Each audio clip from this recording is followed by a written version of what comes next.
Hello, ഇന്ന് നമുക്കൊരു fish മോളിയുടെ recipe കണ്ടാലോ. ഇത് വളരെ ടേസ്റ്റി ആയിട്ടുള്ളൊരു കറിയാണ്. നമുക്ക് വളരെ പെട്ടെന്ന് തന്നെ ഉണ്ടാക്കിയെടുക്കാൻ പറ്റുന്ന ഒരു കറിയാണ്. അപ്പോൾ അതിന് വേണ്ടി നമ്മളിവിടെ കുറച്ച് നെയ്മീനാണ് എടുത്തിരിക്കുന്നത്. നെയ്മീൻ നന്നായിട്ട് കഴുകി വെച്ചിരിക്കുന്നതാണിത്. അപ്പോൾ ഈ നെയ്മീന് നമ്മൾ ചെറിയൊരു മാരിനേഷൻ നമ്മൾ തയ്യാറാക്കണം. അതിനായിട്ട് നമ്മളൊരു ബോൾ എടുത്തിട്ട് അതിനകത്തോട്ട് നമ്മൾ ആവശ്യത്തിന് നാരങ്ങാനീര്, ഒത്തിരി വേണ്ട, മീൻ മാരിനേറ്റ് ചെയ്യാൻ ആവശ്യമുള്ള നാരങ്ങാനീര് മാത്രം ചേർക്കുക. അതിനോട് ഉപ്പും കുരുമുളകും ഇട്ട് നന്നായിട്ട് ഇതുപോലെ മിക്സ് ചെയ്ത് കൊടുക്കണം.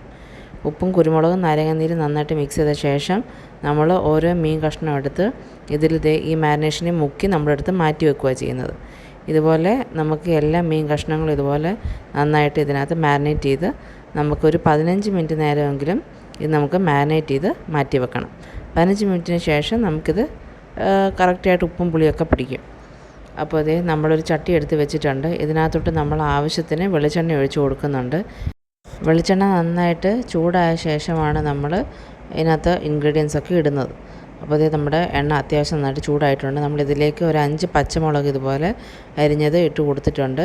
പച്ചമുളക് ഒത്തിരി അങ്ങ് കരിഞ്ഞു പോകരുത്, ചെറുതായിട്ടൊന്ന് വാടി വന്നാൽ മാത്രം മതി.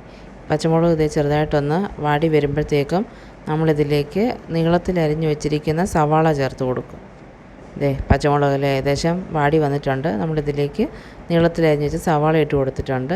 എന്നിട്ട് നമ്മൾ നന്നായിട്ട് ഇതൊന്ന് ഇളക്കണം. സവാള ഒത്തിരി അങ്ങ് മൂക്കേണ്ട കാര്യമില്ല, അതും ചെറുതായിട്ടൊന്ന് വാടി വന്നാൽ മാത്രം മതി. സവാളയൊക്കെ ഇപ്പോൾ ചെറുതായിട്ട് വാടി വന്നിട്ടുണ്ട്. ഈ സമയം നമ്മളിതിലേക്ക് ചെറിയ കഷ്ണം കറുവാപ്പട്ട, അതുപോലെ ഒരു 3 ഏലക്ക, പിന്നെ ഒരു 6-7 കുരുമുളകും കൂടെ നമ്മളിതിലേക്ക്, മുഴുവൻ കുരുമുളകാണ് ഇട്ട് കൊടുക്കുന്നത്. ഇട്ട് കൊടുത്തിട്ട് നന്നായിട്ടൊന്ന് ഇളക്കി ഒന്ന് യോജിപ്പിക്കണം. അതിൻ്റെ ഫ്ലേവറൊക്കെ ഈ കറിക്ക് നന്നായിട്ട് ഇറങ്ങുന്ന പോലെ നമുക്കിത് ഒന്ന് ഇളക്കി യോജിപ്പിക്കാം. ഒന്നെങ്കിൽ നമുക്ക് ഈ കറുവാപ്പട്ടയും കുരുമുളകും ഏലക്കയും ഈ പച്ചമുളകും ഇടുന്ന സമയത്ത് തന്നെ നമുക്കിടാം. അല്ലെങ്കിൽ നമുക്കിതുപോലെ ഉള്ളി വഴറ്റുമ്പോൾ നമുക്കിട്ട് കൊടുക്കാം. ഇപ്പോൾ നന്നായിട്ട് ഉള്ളിയൊക്കെ അത്യാവശ്യം നന്നായിട്ട് വഴന്ന് വന്നിട്ടുണ്ട്. ഒത്തിരി അങ്ങ് മൂക്കണ്ട, ഒന്ന് വഴന്ന് വന്നാൽ മാത്രം മതി. ഇനി നമ്മളിതിലേക്ക് കുറച്ച് വെളുത്തുള്ളിയും ഇഞ്ചിയും നമ്മൾ ചേർത്ത് കൊടുക്കുന്നുണ്ട്. വെളുത്തുള്ളി ഇതുപോലെ നമ്മൾ നീളത്തിൽ അരിഞ്ഞതാണ് ചേർത്ത് കൊടുക്കുന്നത്. അതുപോലെ തന്നെ ഇഞ്ചിയും നമ്മൾ ചേർത്ത് കൊടുക്കുന്നുണ്ട്. എന്നിട്ട് നന്നായിട്ടൊന്ന് വഴറ്റണം. ഇഞ്ചിയുടെയും വെളുത്തുള്ളിയുടെയും ഒക്കെ ആ പച്ചമണം ഒന്ന് മാറിക്കിട്ടണം. അതുപോലെ തന്നെ നമ്മുടെ സ്പൈസസിൻ്റെ ഫ്ലേവർ ഇതിലിട്ട് ഇറങ്ങാൻ വേണ്ടി നമ്മൾ നന്നായിട്ടൊന്ന് ഇതുപോലെ ഇളക്കി യോജിപ്പിച്ച് ഒന്നുകൂടെ ഇത് ഒന്ന് വഴറ്റിയെടുക്കണം. അപ്പോൾ ഇതൊന്ന് വഴന്ന് വരാൻ വേണ്ടി നമുക്കൊന്നെങ്കിൽ അടച്ചു വെക്കാം, അല്ലെങ്കിൽ തുറന്ന് വെച്ച് കഴിഞ്ഞാൽ നമുക്കിതുപോലെ ഒന്ന് വഴറ്റിയെടുക്കാം. ഇപ്പോൾ ഏകദേശം ഇഞ്ചി വെളുത്തുള്ളിയുടെ ഒക്കെ പച്ച ടേസ്റ്റൊക്കെ മാറി എല്ലാ ഉള്ളിയും എല്ലാം നന്നായിട്ട് വഴന്ന് വന്നിട്ടുണ്ട്. ഇതിലേക്ക് നമ്മൾ ഒരു നുള്ള് മഞ്ഞൾപ്പൊടി ചേർത്ത് കൊടുക്കുന്നുണ്ട്. ശരിക്കും ഈ കറിക്ക് മഞ്ഞൾപ്പൊടി ആവശ്യമില്ല, വെളുത്താണ് ഈ കറി ഇരിക്കേണ്ടത്. പക്ഷെ നമ്മളിവിടെ ഒരു നുള്ള് മഞ്ഞൾപ്പൊടി ചേർത്ത് കൊടുക്കുന്നുണ്ട്. എന്നിട്ട് അത് നമ്മൾ ചേർത്ത് എല്ലാവരും നന്നായിട്ടൊന്ന് ഇളക്കി നമ്മളിനി ഇതിലേക്ക് നമ്മൾ തേങ്ങാപ്പാൽ ചേർക്കാൻ പോവുകയാണ്. നമ്മുടെ മഞ്ഞൾപ്പൊടിയുടെ ആ പച്ച ടേസ്റ്റ് മാറിയ ശേഷമാണ് നമ്മളിവിടെ തേങ്ങാപ്പാൽ ചേർക്കുന്നത്. അപ്പോൾ നമ്മൾ ആദ്യം 2-ാം പാലാണ് ചേർത്ത് കൊടുക്കുന്നത്.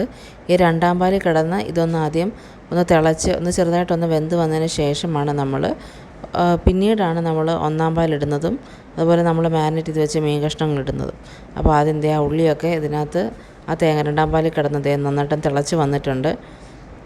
ഈ സമയത്ത് നമ്മൾ ഉപ്പും കുരുമുളക് പൊടിയും നാരങ്ങാനീരും ചേർത്ത് വെച്ച മീൻ നമ്മളിതിലേക്ക് ഇട്ട് കൊടുക്കുവാണ്. ഈ സമയത്ത് നമുക്ക് ഉപ്പ് ആവശ്യമെങ്കിൽ ചേർത്ത് കൊടുക്കാം. നമ്മൾ മീനിനകത്ത് കുറച്ച് ഉപ്പ് ചേർത്ത് കൊടുത്തിട്ടുണ്ട്. അതുകൊണ്ട് തന്നെ നമുക്ക് ഒന്നുകൂടെ ഒന്ന് നോക്കിയിട്ട് ഉപ്പ് ചേർത്ത് കൊടുത്താൽ മതി. അപ്പോൾ നമ്മൾ മാരിനേറ്റ് ചെയ്ത് വെച്ച എല്ലാ മീൻ കഷ്ണങ്ങളും നമുക്ക് ഈ സമയത്ത് നമുക്ക് ഈ ഗ്രേവിയിലോട്ട് ഇട്ട് കൊടുക്കാം. നമ്മൾ മീൻ കഷ്ണങ്ങളെല്ലാം നമ്മളിട്ട് കൊടുത്തിട്ടുണ്ട്. ഇനി നമ്മളിത് ഏകദേശം ഒരു 4-5 മിനിറ്റ് വരെ ഒന്ന് അടച്ച് വെച്ച് ഒന്ന് വേവിക്കും. നമ്മൾ ഒത്തിരി ഇട്ട് ഇത് ഇളക്കത്തില്ല, കാരണം മീൻ പെട്ടെന്ന് തന്നെ പൊടിഞ്ഞു പോകുന്നുള്ളതുകൊണ്ട് നമ്മൾ അതിൻ്റെ മുകളിലോട്ട് ചാറ് ജസ്റ്റ് ഇതുപോലെ ഒന്ന് കോരി ഒഴിക്കത്തത് മാത്രമേ ഉള്ളൂ. അപ്പോൾ നമ്മൾ ഇതുപോലെ ആ മീനിൻ്റെ കഷ്ണങ്ങളുടെ മുകളിലോട്ട് നമ്മൾ ഇച്ചിരി ചാറ് നമ്മൾ അതിൻ്റെ മുകളിലോട്ട് ഇങ്ങനെ കോരി ഒഴിക്കുക ചെയ്യുന്നത്. കാരണം നമ്മൾ ഇളക്കിയിട്ടുണ്ടെങ്കിൽ മീൻ എന്തായാലും പൊടിഞ്ഞു പോകും. നെയ്മീനാണ് നമ്മൾ എടുത്തിരിക്കുന്നത്, നല്ല സോഫ്റ്റ് മീനുമാണ്. അപ്പോൾ ഏകദേശം ഇതൊന്ന് പറ്റി വരണം. നമ്മൾ വീണ്ടും ഒരു 2 മിനിറ്റ് ഇതുപോലെ തന്നെ അടച്ച് ഒന്ന് വേവിച്ചിട്ടുണ്ട്. അപ്പോഴത്തേക്ക് നമ്മുടെ മീനൊക്കെ ഏകദേശം വെന്തിട്ടുണ്ട്. നമ്മൾ ചാറും ചെറുതായിട്ടൊക്കെ ഒന്ന് കുറുകി വന്നിട്ടുണ്ട്. ഇനി നമ്മൾ ഇതിനകത്തോട്ട് തക്കാളി നമ്മൾ വട്ടത്തിൽ അരിഞ്ഞത് ചേർത്ത് കൊടുക്കുന്നുണ്ട്. ഇവിടെ നമുക്ക് വേറെ മുളക് പൊടി നമ്മൾ ഉപയോഗിക്കുന്നില്ല, എരിവിന് മാത്രം നമ്മൾ പച്ചമുളകാണ് ചേർത്ത് കൊടുക്കുന്നത്. അപ്പോൾ പുളിക്ക് നമ്മൾ തക്കാളി ചേർത്ത് കൊടുക്കുന്നുണ്ട്. ഒരു മീഡിയം സൈസ് വലിപ്പമുള്ള ഒരു തക്കാളിയാണ് നമ്മൾ ഇതുപോലെ കനം കുറച്ച് വട്ടത്തിലരിഞ്ഞ് നമ്മൾ ഇതിൻ്റെ മുകളിൽ ഇങ്ങനെ വെച്ച് കൊടുക്കുന്നത്. ഇതിനോടൊപ്പം തന്നെ നമ്മൾ കുറച്ച് കാഷ്യൂനട്ട് നമ്മൾ വെള്ളത്തിൽ കുതിർത്ത് നന്നായിട്ട് അരച്ച് അതോട് ഒഴിച്ച് കൊടുക്കുന്നുണ്ട്. കറിക്ക് നല്ലൊരു ഫ്ലേവറും അതുപോലെ ഒന്ന് കുറുകി വരാൻ വേണ്ടിയാണ് നമ്മൾ ഈ കാഷ്യൂനട്ടിൻ്റെ പേസ്റ്റ് ഇതിലേക്ക് ചേർത്ത് കൊടുക്കുന്നത്. ഈ സമയം നമ്മൾ ശ്രദ്ധിച്ചാൽ നമുക്ക് മനസ്സിലാവും, നമ്മൾ മീൻ അങ്ങനെ ഒത്തിരി ഇട്ട് കുത്തി ഇളക്കുന്നില്ല. നമ്മൾ ജസ്റ്റ് ചാറ് അതിൻ്റെ മുകളിലോട്ട് ഇങ്ങനെ ഒഴിച്ച് കൊടുക്കുന്നത് മാത്രമേ ഉള്ളൂ. കാരണം ഇളക്കി കഴിഞ്ഞാൽ മീൻ പെട്ടെന്ന് തന്നെ പൊടിഞ്ഞു പോകുന്നതുകൊണ്ട് നമ്മൾ ഇളക്കി കൊടുക്കുന്നില്ല. ഇനി ഈ സമയം നമ്മൾ 2 മിനിറ്റ് ഫ്ലെയിം ഓഫാക്കി നമ്മളിതുപോലെ ഒന്ന് അടച്ചു വെക്കുകയാണ് ചെയ്യുന്നത്. ആ സമയം കൊണ്ട് തന്നെ നമുക്ക് കടുക് ഇതിൻ്റെ മുകളിലേക്ക് താളിക്കാൻ വേണ്ടി നമുക്ക് വറുത്തെടുക്കാം. അപ്പോൾ അതിന് നമ്മൾ ചെറിയൊരു ചട്ടി അടുപ്പിൽ വെച്ചിട്ടുണ്ട്. അതിനകത്തോട്ട് ആവശ്യത്തിന് വെളിച്ചെണ്ണ ഒഴിച്ച് കൊടുക്കാം. വെളിച്ചെണ്ണ നന്നായിട്ട് ചൂടായ ശേഷം നമ്മൾ കുറച്ച് കടുക് ഇട്ട് കൊടുക്കുന്നുണ്ട്. പിന്നെ കടുക് വറുക്കാൻ ആവശ്യമായത് കടുകും ചെറിയുള്ളിയും ഉണക്കമുളകും അതുപോലെ തന്നെ കറിവേപ്പിലയും അത്രയും മാത്രമേ നമുക്ക് ആവശ്യമുള്ളൂ. ഇവിടെ നമ്മളിപ്പോൾ കടുക് ഇട്ട് കൊടുത്തു. കടുക് നന്നായിട്ട് പൊട്ടി വരണം.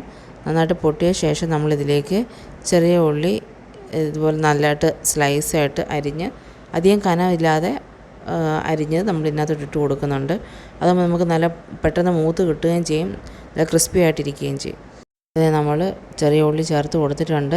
ഇത് നന്നായിട്ടൊന്ന് ചെറുതായിട്ടൊന്ന് വഴന്ന് വന്നാൽ മതി. അപ്പോഴത്തേക്കും നമ്മളിതേ വറ്റൽമുളക് ഇട്ട് കൊടുക്കുന്നുണ്ട്. ഉണക്കമുളക് ഇട്ട് കൊടുത്തു. ഒരു 3 ഉണക്കമുളക് ഇട്ട് കൊടുത്തിട്ടുണ്ട്. ഇത് നന്നായിട്ട് നമ്മളൊന്ന് മൂപ്പിച്ചെടുക്കണം. ഇനി ഒരു ലൈറ്റ് ബ്രൗൺ കളർ ആകുന്നിടം വരെ നമ്മളിതൊന്ന് മൂപ്പിച്ചെടുക്കും. അതിന് ശേഷമാണ് നമ്മളിത് കറിയിലേക്ക് ഒഴിച്ചു കൊടുക്കുന്നത്. ഇത് ഏകദേശം ഇത് മൂത്ത് വന്നിട്ടുണ്ട്. നമ്മളിത് ഫ്ലെയിം ഓഫ് ആക്കിയിട്ടുണ്ട്. ഇനി നമ്മൾ ലാസ്റ്റിൽ കറിവേപ്പില ചേർത്ത് കൊടുക്കും. ഫ്ലെയിം ഓഫ് ആക്കിയതിന് ശേഷമാണ് നമ്മളിതിലേക്ക് കറിവേപ്പില ചേർത്ത് കൊടുക്കുന്നത്.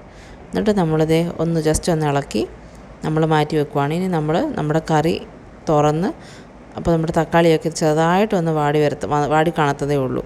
ഒത്തിരി അങ്ങ് വെന്ത് പോകണ്ട, ചെറുതായിട്ടൊന്ന് വാടി വന്നാൽ മാത്രം മതി തക്കാളി. ഇനി നമ്മളിതിലേക്ക് ബാക്കി നമ്മളെടുത്ത് വെച്ചിരുന്ന 1-ാം പാല് ചേർത്ത് കൊടുക്കുകയാണ്. നമ്മൾ 2-ാം പാലിലാണ് ഇതെല്ലാം വേവിച്ചെടുത്തത്. ഇപ്പോഴാണ് നമ്മൾ 1-ാം പാല് ചേർത്ത് കൊടുക്കുന്നത്. ഫ്ലെയിം ഓഫ് ആക്കിയതിന് ശേഷമാണ് നമ്മൾ 1-ാം പാല് ചേർത്ത് കൊടുക്കുന്നത്. ഇനി നമ്മൾ താളിച്ച് വെച്ചിരിക്കുന്ന കടുകും ഉള്ളിയും വറ്റൽമുളകും കറിവേപ്പിലയും കൂടെ അതുകൂടെ നമ്മളിതിനകത്ത് ചേർത്ത് കൊടുത്ത് നന്നായിട്ടൊന്ന് ഇളക്കിയെടുക്കും. ഇതേപോലെ നമ്മുടെ കറിയെല്ലാം റെഡി ആയിട്ടുണ്ട്. ഇനി നമ്മളിത് നന്നായിട്ട് ഇളക്കിയ ശേഷം നമ്മളിത് അടച്ച് വെക്കുകയാണ് ചെയ്യുന്നത്. അപ്പോഴത്തേക്കും നമ്മുടെ കറിയെല്ലാം റെഡി ആയിട്ടുണ്ട്. ഇത് വളരെ ടേസ്റ്റി ആയിട്ടുള്ളൊരു കറിയാണ്. അപ്പം, ചപ്പാത്തി, പൊറോട്ട എല്ലാത്തിനും കഴിക്കാൻ പറ്റിയ നല്ലൊരു കറിയാണ്. നിങ്ങളെല്ലാവരും തീർച്ചയായിട്ടും ഇത് വീട്ടിൽ ട്രൈ ചെയ്ത് നോക്കണം. അപ്പോൾ അടുത്ത വീഡിയോ ആയിട്ട് കാണാം. താങ്ക്